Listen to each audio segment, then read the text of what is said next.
அருமையான நேரத்தில் ஒரு செய்தியை நான் நினைவூட்ட கடமைப்பட்டிருக்கிறேன். நம்ம தலைவர்களுக்கு பொதுவாங்க திமுக மேல இருக்கக்கூடிய பற்று என்ன தெரியுமா? 2011 அந்த தேர்தல் அறிவிப்பு வருது. இப்ப சென்னையில ஆதித்தமிழர் பேரவைக்கு சீட்டு கேட்டு காத்து கிடக்கிறோம். எப்படியா ஒரு சீட்டு கொடுக்கணும் திமுக.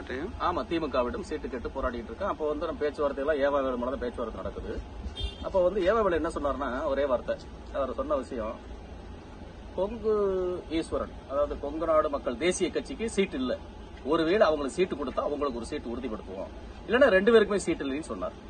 சரின்னு சொல்லிட்டு வீட்டுல வந்து இது ரூம்ல வந்து ஓய்வு எடுத்துக்கிட்டு இருக்கும்போது கரெக்டா எங்கேன்னு சொன்னோம்னா நம்ம எக்மோர் பக்கத்துல தங்கியிருந்தோம்.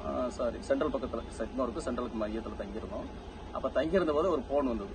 எங்க தலைமைச் செயலாளர், இப்போ எங்களுடைய பொதுச் செயலாளர் வழக்கறிஞர் ஆனந்தன், அவருக்கு ஒரு போன் வருது, அழைப்பு வருது. எங்க இருந்து வருதுன்னா டிஜிபி அலுவலகத்துல இருந்து வருது.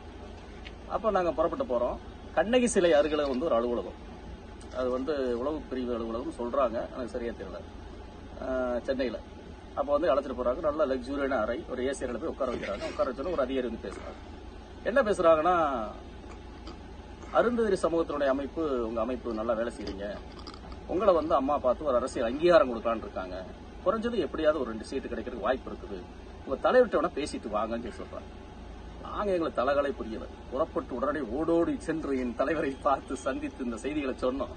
அப்ப சொன்னார் ஒரு வார்த்தை, அருமையான வார்த்தை, ஏங்க கஷ்டப்பட்டு அந்த இடத்த பிடிக்கிறதுக்கு அவ்வளவு கஷ்டப்பட்டிருக்கேன், நீங்க அது போக நான் வந்து அடிப்படையில திமுக உறுப்பினர் தெரியுமா, என்னைய போயிட்டு நீங்க வந்து அதிமுக போய் சீட்டு கிடைக்குது, நோட்டு கிடைக்குதுன்னு ஓட சொல்றீங்க, அதெல்லாம் தேவையில்லைங்க, எனக்கு தேவை திமுக தாங்க முக்கியம் சொல்லி தட்டி கழிச்சார். ஒரு சமூகத்துக்கு கிடைக்க வேண்டிய அங்கீகாரத்தை விட திமுகவிடம் எனக்கு ஒரு அங்கீகாரம் என்று வேண்டும் என்று பார்க்கிற பார்வைதான் என்னுடைய எல்லா தலைவருக்கும் அதில் அதிகமான மிகவும் தீவிரமான பற்றாளர். ஒண்ணுங்க. 2வது பாத்தீங்கன்னா, அப்ப இன்னொரு வார்த்தையும் சொன்னாங்க, திரும்பவும் சொன்ன தகவல் சொன்னோம், ஒரு வேலையை வேணா நீங்க கட்சியை வேணா உடைச்சிட்டு வேணா உங்க தலைமையில வாங்க, தமிழ்மூன் அன்சாரிலாம் வந்திருக்காருல்ல அப்படின்னு சொன்னாங்க. அப்ப நான் சொன்னேன், செத்தாலும் சுட்டு போட்ட அந்த வார்த்தை வராதுங்க, இருக்கும் வரை அவர் தான் எங்களுக்கு தலைவர், அதுதான் இயக்கம், அதெல்லாம் உடைச்சிட்டுலாம் வர முடியாது என்று நேர்மையோடு நடந்து கொண்டவர் இந்த நாகராஜன். அதெல்லாம் ஐயாவுக்கு புரியாது, சரிங்களா? அதெல்லாம் வந்து நம் தலைவர்களுடைய சிந்தனை என்னன்னா, சமூகத்திற்கு நலன் கிடைப்பதை விட திமுகவிடம் யார் நல்ல பேர் வாங்குவது என்ற போட்டி தான் ஓடி இருந்த போட்டி வரிசையில் ரேஸ்ல நிக்கிறாங்க எல்லாருமே. இது இடம் அறிவாலயத்துக்குள்ள இருக்கக்கூடிய சீட்டுல உட்கார இடம், நீங்க சட்டமன்றத்துக்குள்ள இடமும் கிடையாதுங்க, அப்படியே தப்பா நினைச்சிடாதீங்க. அறிவாலயத்தில் இருக்கக்கூடிய சீட்டுல நாற்காலியில உட்கார்றது அந்த போட்டி நடக்கும். இதான் உண்மை தோழர்.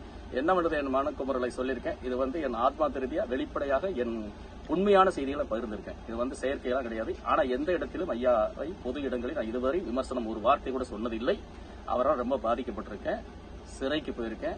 சிறைக்கு போனவன அந்த அமைப்புல இருந்து என்னை காட்டி கொடுத்திருக்காங்க, எங்க அமைப்புல இருந்து நீக்கப்பட்டாச்சுங்க, நீ என்ன வேணாலும் பண்ணிக்க கூட சொல்லியிருக்காங்க. மிகப்பெரிய துன்பம் துயரங்கள் அனுபவிச்சேன் நான். அதனால வந்து அது அப்படிதான் இருப்பாங்க, என்ன பண்றது, தலைவர்களா அப்படிதான் போல புரிஞ்சுக்கிட்டு நாம் சரியா இருப்போம்.